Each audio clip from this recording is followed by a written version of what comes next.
लोंगेवाला राजस्थान के जैसलमेर का वह गांव है जहां हमारे 120 रियल हीरोज ने 3000 पाकिस्तानियों को उल्टे पांव दौड़ाया था। 1971 की इस जंग को लेकर 1998 में जेपी दत्ता की फिल्म बॉर्डर भी बन चुकी है। तारीख थी 4 दिसंबर 1971।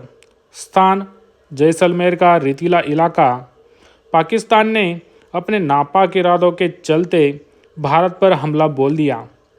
पाकिस्तानी सेना की मंशा थी कि रात को हमला किया जाए और लोंगेवाला में नाश्ता, रामगढ़ में लंच और जैसलमेर में डिनर।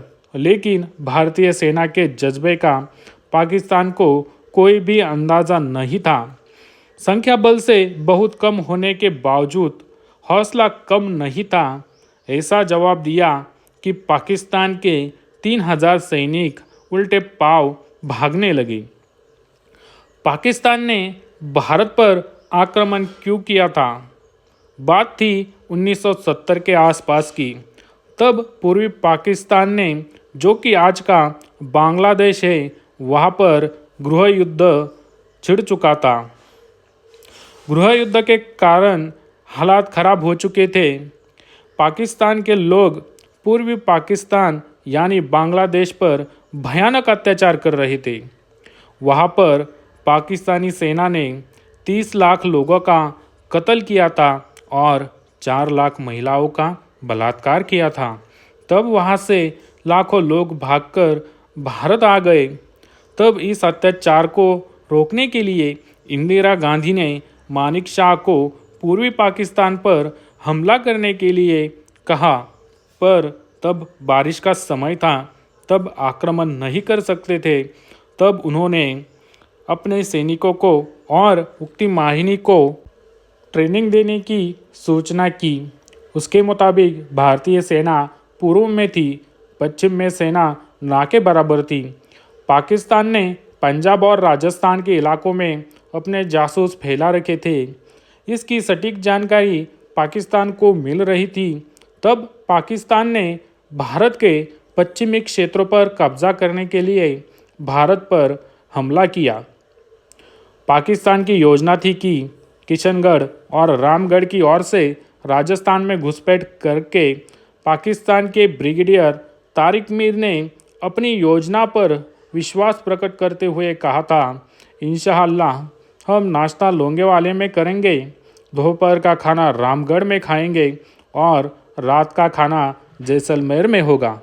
यानी उनके मुताबिक एक ही दिन में सब कुछ ख़त्म करने का इरादा था। तारीख थी 3 दिसंबर 1971 की। शाम को लगभग 5:40 पर पाकिस्तानी एयरफोर्स ने आगरा सहित उत्तर पश्चिमी भारत की 11 एयरफील्ड्स पर हमला कर दिया। इस हमले की सूचना मिलने के साथ मेजर कुलदीप सिंह चांदपुरी ने लेफ्टिनेंट धर्मवीर के नेतृत्व में 20 जवानों की पेट्रोल टीम को बॉर्डर पिलर पर भेज दिया।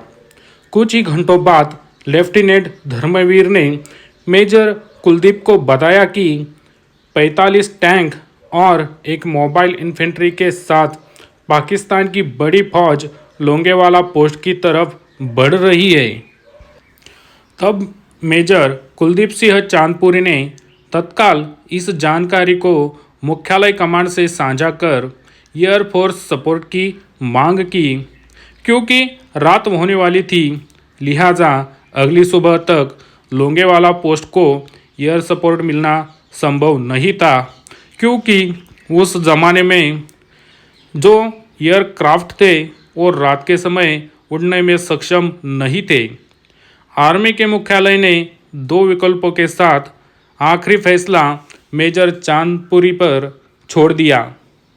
पहला विकल्प पोस्ट पर कब्जा जमाए रखने का था, जबकि दूसरा विकल्प पोस्ट को खाली छोड़कर पीछे हटने का था।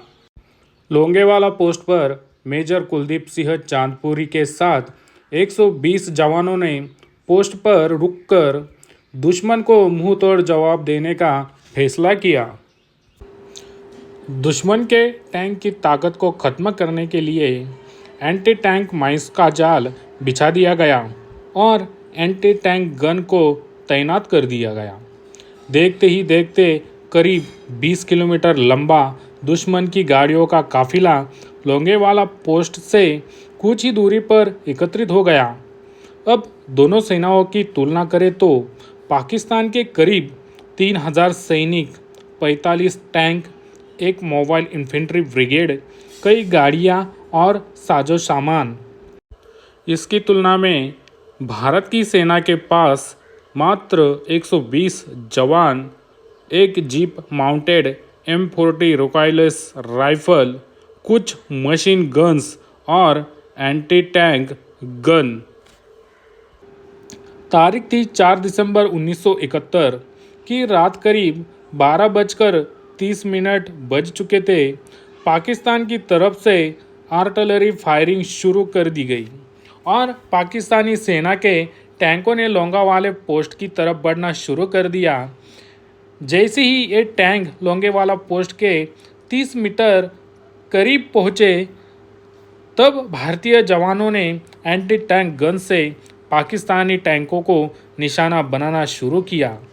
देखते ही देखते दुश्मन के 2 शक्तिशाली टैंक को उड़ा दिया गया।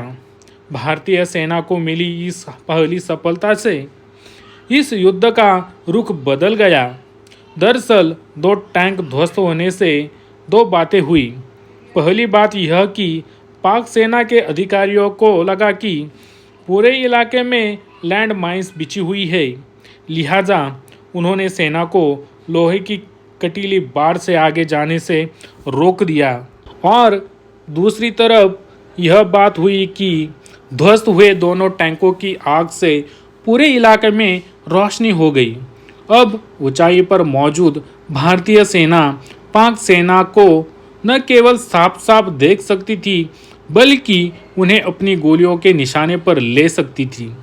मेजर चांदपुरी के नेतृत्व में भारतीय सेना मोर्टार, MMG सहित दूसरे हथियारों से इतनी सटीक गोलाबारी कर रही थी कि संख्या बल और सैन्य संसाधन में कई गुना अधिक शक्तिशाली दुश्मन को आगे बढ़ने नहीं दे रहे थे। पाकिस्तानी सेना के थमे हुए इन पैरों ने भारतीय सेना के जाबाजों के हौसले कई गुना बढ़ गए। वही पाक सेना के अधिकारियों को यह समझने में कई घंटे का समय निकल गया कि कटीले तारों के इस तरफ लैंड माइंस बिछे नहीं है। उसके बाद युद्ध बेहद गंभीर बन गया। अब गोलियों की बौछार के साथ साथ जवानों के बीच हाथापाई भी शुरू हो गई थी। भारतीय सेना के जाबाजों ने अपनी राइफल की संगीन से लोंगेवाला पोस्ट को दुश्मन की लाशों का ढेर बना दिया। उधर सूरज की पहली किरण के साथ भारतीय एयरफोर्स के हंटर और मारुत लड़ाकू विमान की मदद के लिए लोंगेवाला पोस्ट पहुंच चुके थे। इन लड़ाकू विमानों ने देखते ही देखते पाकिस्तानी टैंकों को ध्वस्त करना शुरू कर दिया।